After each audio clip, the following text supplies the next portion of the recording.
Donc ils réalisent 8 défis sur la journée. 8 défis. Voilà, utilisant 8 intelligences différentes. Ces jeunes Cergissois ont repris le chemin des bancs de l'école. C'est jour de rentrée ici au groupe scolaire des Tilleuls. Et cette année, les élèves sont toujours plus nombreux, plus 400 sur la ville, soit une augmentation de 5% en un an. 8688 enfants fréquentent les 25 groupes scolaires de la ville.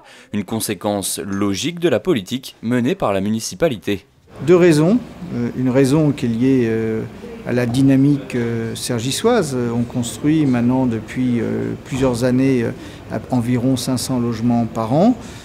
Clairement, une ville qui accueille des familles. La deuxième explication, c'est la décision de Najat Vallaud-Belkacem. C'est là où on a des établissements en éducation prioritaire. La décision a été de baisser le nombre d'effectifs par classe, de passer de 30 à 26,5.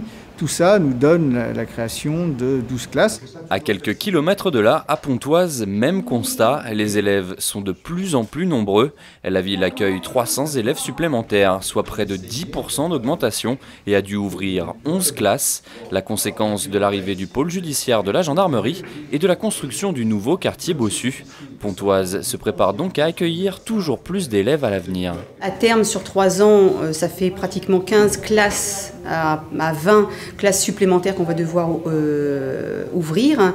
On l'absorbe en répartissant le maximum d'enfants sur les écoles disponibles qui peuvent encore accueillir des enfants. Et surtout, à terme, ce qui va se passer, c'est qu'on va être obligé de créer des ouvertures d'écoles. Pour cette rentrée 2015, Cergy et Pontoise accueillent à elles seules plus d'un tiers des nouveaux élèves d'école primaire du département.